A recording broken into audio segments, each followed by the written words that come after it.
This is a trigger warning. Some of the contents in this episode are going to be sensitive to those who have experienced these hardships. If it is you, the best thing you can do is not beat yourself up, but rather learn the lessons, develop better habits, and move forward. I'm right there with you. Okay, that's why it is very important to not only procure your home investment, but to also retain it, right? So this is a portion of the retain, which is the purpose of having this podcast, right? So again, don't beat yourself up. Learn the lesson, develop better habits, and move forward.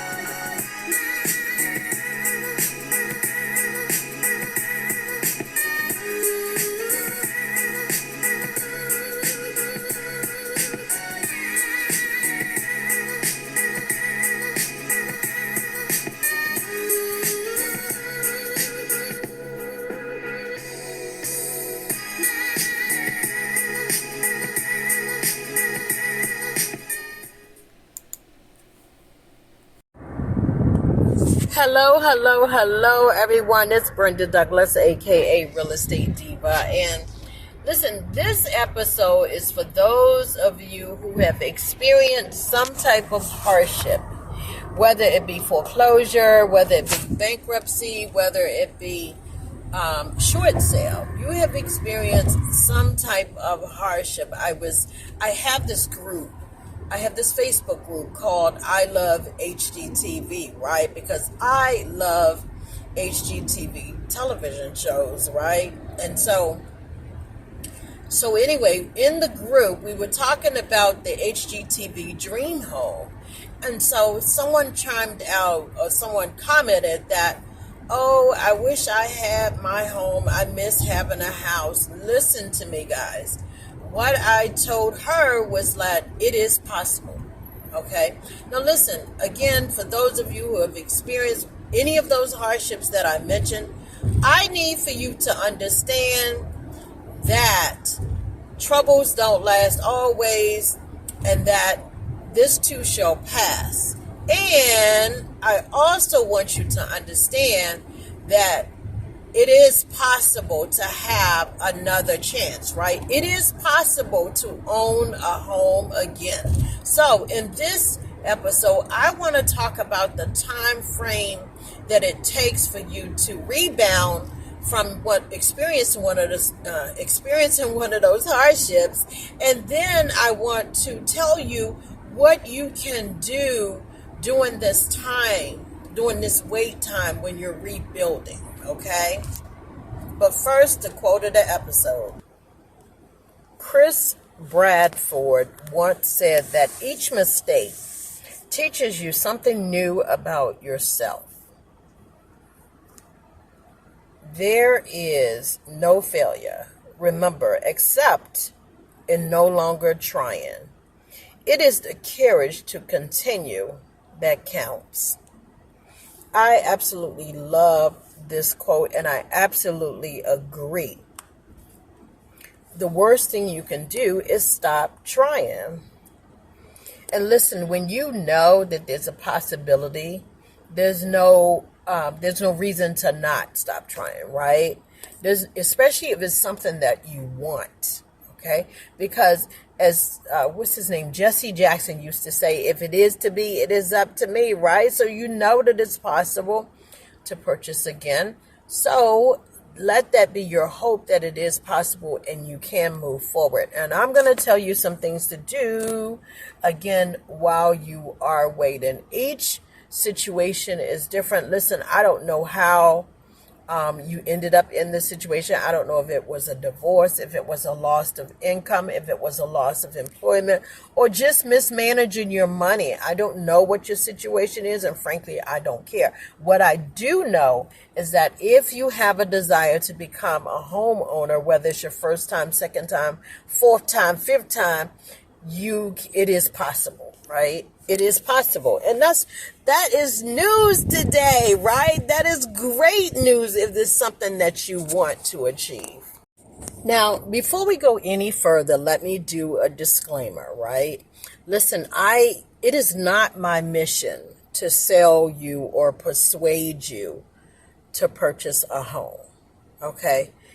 I'm not here to convince you to buy a house, right? That has to be your decision. In fact, I only work with people who know that they want a home, right? They know that they want a home. They just, they may not know how or they may not know when, but they know they definitely want a home, right? So, because sometimes people feel like agents are trying to convince them, or, we're like salesmen coming after them. I hate to say like car salesmen, but that's kind of the feeling that, you kind of get as soon as you mention the word house.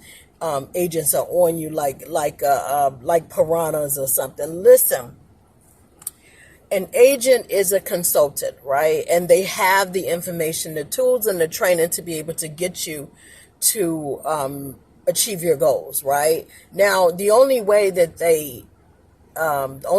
you connect or learn how a personality is by connecting, reaching out, right? Making the first step, right? That's why you should never, when you meet an agent, don't just automatically, start working with them. Get a feel for who they are, whether or not their personalities click with you, right? The ultimate goal is to purchase a home, right? So you also don't want those emotions to get in the way, right? You want to be rational, and it's very, very hard to be rational and emotional at the same time, right? So that's the other thing. As long as the agent can help you accomplish your goal, you don't have to have a long-standing relationship with them, although it is helpful because truthfully, your agent is able to help you beyond having a home, right? We come in contact with so many different people, warranty companies, insurance companies, people who service homeowners, period. Any type of business that service homeowners, they come to us, we come to them, right? So we can build that network and connect so that we can be a valuable resource to our clients and to people who even inquire, right? And even new construction home builders, and then also apartments. We come in contact with all of those people. Why? Because we can be a resource to them and they can be a resource to us. But I just want you to know that an agent's job is not to, and mission and purpose is not to convince you to buy. You should know whether or not you want to buy, right? But our mission is to get you to where you need to go and where you want to go, which is to become a homeowner. Listen, no one gets into a situation thinking that it will fail, right? No one gets married with the thought that maybe one day they will get a divorce, right? No one goes to college with the thought that maybe one day they'll run out of financial aid, or perhaps they're just not going to be able to finish, right? No one purchases a home with the thought that one day they will experience any type of hardship, whether it be bankruptcy, foreclosure, or short sale. But it happens, right? Unfortunately, it happens. And in those cases, listen, there are some time frames that you need to wait out until you can purchase a home again. Now, let me just say that time period depends on the loan product that you get, right? The loan product will determine, or actually whatever loan product that you use, whether it be FHA, VA, that they establish the time frame. Or conventional is the other one. So whatever loan product you use, they have their own guidelines in terms of how long you need to wait before you can purchase a home again.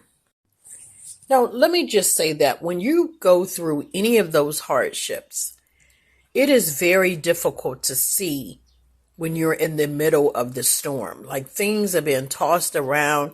You have so many emotions that you're going through, right? I remember when I was experiencing a foreclosure, I would look out the window thinking about the sheriff's office coming and knocking on my door. And I was like, is this really happening to me right now? Am I really about to lose, what I worked so hard to gain, right? So it is a very, very emotional time. And I would dare to say that it is sort of like a trauma, like you experience a loss, a big loss, right? But I want to encourage you and let you know that you can rebound, right? You can rebound from going through that. So I'm going to go over the time frame, and I'm also going to go over what you can do during that time period, right? So the main thing you need to remember is that you can buy a home again. You absolutely can. If you experience a short sale, for those of you who don't know what a short sale is, a short sale is when you sell the home for less than what you owe the lender. Now, the lender has to approve this short sale, right? Before you even start. So it's not like you can say, oh, I owe, it's not like you can say, oh, I owe my mortgage company $200,000. I'm going to sell my house for $100,000, right? No, you can't just go out and do that on your own. You have to request permission from your lender, and it has to be approved through your lender, right? Let me just say one crucial thing about short sales is the fact that it hurts your credit as much as it does a short sale hurts your credit as much as a foreclosure. Let me just say that, and it stays on your credit report for about 7 years, right? So, but I just want you to know that if you experience a short sale, you can buy a home again after 2 to 5 years, especially if you make some arrangements, if you pay off any loose ends, tie up any loose ends with your lender. In fact, I am doing I'm going to do another podcast all about short sales because I think that short sales are pretty interesting. But your wait time for if you experience a short sale, the wait time or the period that you have to wait before you can purchase again is 2 to 5 years, right? If you experience a foreclosure, the period that you have to wait is 2 to 5 years, right? So if you went through a foreclosure, that's like one of the hardest things ever. But I remember when in 2008, people were losing homes left and right? Mortgage companies were getting into trouble, right? So anyway, if you experience a foreclosure, you would have to wait 2 to 5 years, right? If you have experienced an eviction, but you want to purchase a home, understand that eviction stays on your report for 7 years unless you clean it up, right? Unless you pay the balance, make some type of payment arrangements and pay it to get it off, right? Just be mindful of that if you experience that. The other thing is bankruptcy after discharge. So if you had filed for bankruptcy and you were approved for bankruptcy, it has to discharge, right? After it discharges, you have to wait 2 to 5 years. Now, let me just say, it depends on the chapter that you filed, right? Each chapter has a different wait time, right? But overall, the average, we're just going to say, is 2 to 5 years, okay? So again, if you have experienced a bankruptcy, 2 to 5 years. Now, repossessions, like your car had been repossessed or whatever, or maybe you have multiple. These are things that the underwriter will look at. 2 to 4 years, right? Again, the main thing you want to remember is that you can own a home again. You can, despite the circumstances, but despite the hardships, you can own a home again. So the thing you need to remember is that there's some things that you need to do during that time period, right? And those things are clean up your credit, because your credit will take a hit for all of these hardships, right? So immediately begin working on your credit. Now, let me just say, because I can't assume that people know, but whether you are married or single, you can be a homeowner. Okay, so for those of you who are married, you were dependent on your husband's income. Listen, you can have your own home. You can buy a home as a single woman, right? Or as a single man. Understand that, okay? Now, you may have to increase your income. You may have to start a side gig. You may have to have a full-time job with the business. There are ways around it that you can work it out so that this door will fly open, right? The most important thing, because listen, let me just say this. If you were to purchase a home today, 10 years from now, if you have a fixed rate, so you purchase a home, you have a fixed mortgage rate, right? 10 years from now, your mortgage will be pretty much the same, right? As opposed to if you were to rent an apartment. 10 years, every year, when you rent an apartment, every year they go up, right? And you never know how much they're going to go up. There's no cap, right? So it may go up $50. It may go up $100. And then when you think of that in terms of the period of 10 years, that's a lot of increases, right? But if you have a fixed rate mortgage, then you kind of, your mortgage usually run 15 to 30 years, right? Average is 30 years. So you can have, you're not, now in taxes may increases or whatever, the assessments may change, but it's not going to jump when, think about 50 and 100 every year over the time period of 10 years. That's a lot of money. And it's a lot of increases, right? Whereas if you bought your home, then, you can pretty much, I don't want to say ride it out, but you won't have such drastic and high hikes in the, hikes in the cost of it, right?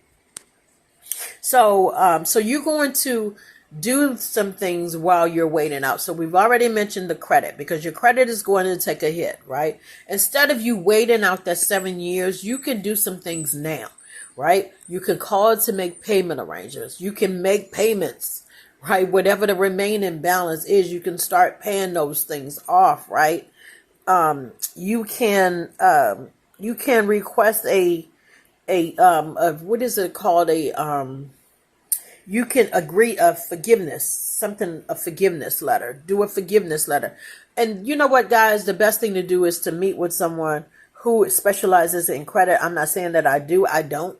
I do study it because I've had to learn some things the hard way.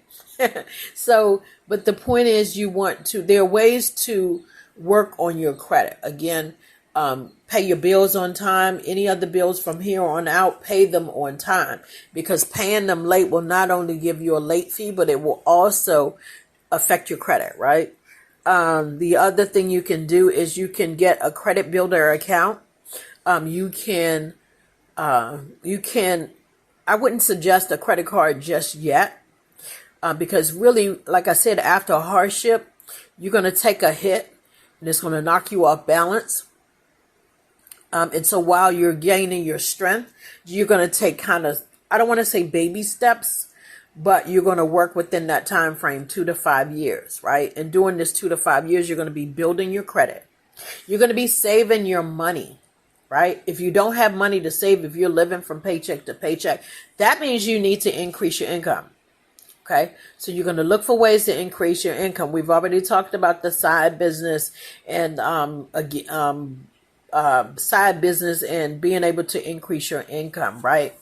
The other thing you can do is start saving a portion of that, or your money, a portion of your money in the savings account. So you're saving, because you're still going to have to go through closing. You're still going to need that deposit. You're still going to have to pay inspections. So you're going to need that money. You're going to need at least, I'm just going to throw this out there, 10 to 12,000, right? Doesn't mean you need all of it, but that's a good rule of thumb, right?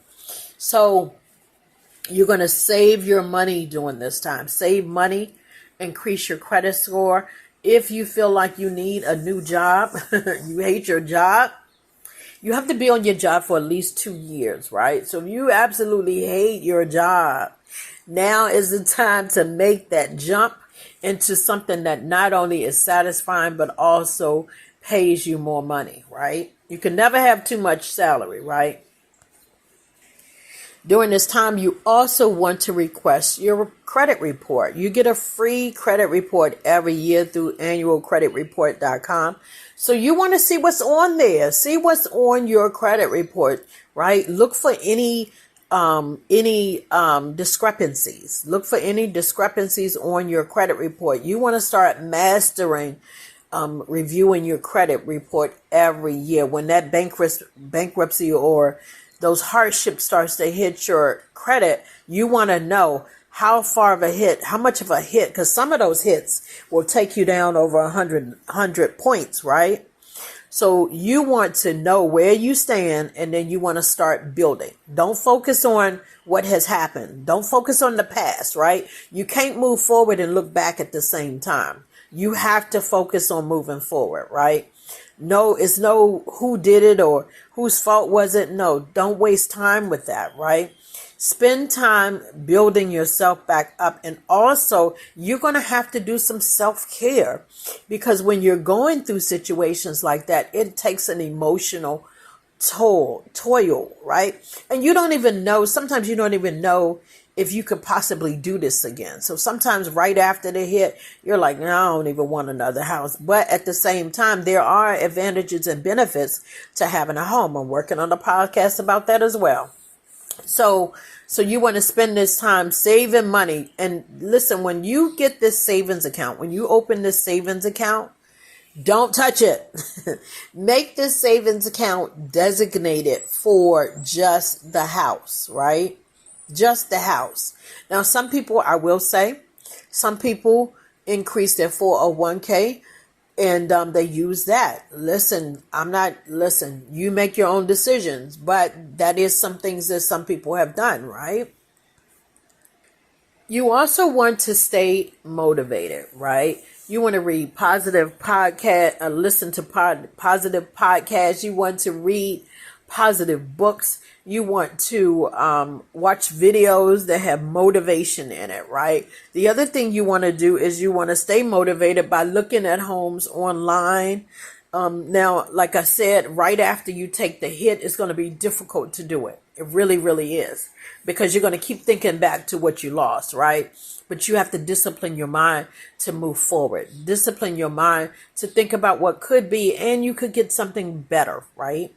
Whether you purchase a home and was married and in a relationship, which I don't suggest you purchase a home if you're in a relationship. I really don't. You guys, it's okay. You don't have to like me.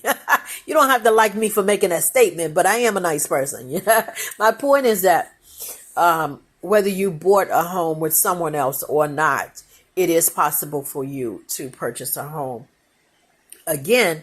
But like I said, after you take that hit, you're going to have to bounce back and get on track and then start immediately moving, because now you know it is possible to purchase a home again, which is my whole point for making this podcast. When I took the hit, I didn't know, like I thought that was it. Oh, I'd have messed up royally. Now, there's no way that I will ever be able to own a house again. But listen, that is simply not true. And that's why I am doing this podcast. You can own a home again. Okay. But you want to use that time wisely, right? The time that you have to wait it out, you want to use it wisely, right? Also become knowledgeable about the different programs. You can become knowledgeable about the different home buying programs is what I'm referring to, right? And then also look at homes online. You can go to open houses, do things to keep yourself motivated, right? Because everything begins in the mind, right? With the thought, right? So you have to be decisive, decide that you want to do this, right? And then move forward. But above all, I want you to know that it is possible. It is possible to own a home again after a hardship, right? So listen, I hope that this has been helpful to you guys. Feel free to leave comments or feedback. And listen, also don't forget to like, share, and subscribe to this channel. And listen, whether you are in the market to buy or sell a home, keep your head lifted, your hopes high, and remember that it is not over until the keys are exchanged. I hope that this has been helpful to you guys. Have a great day.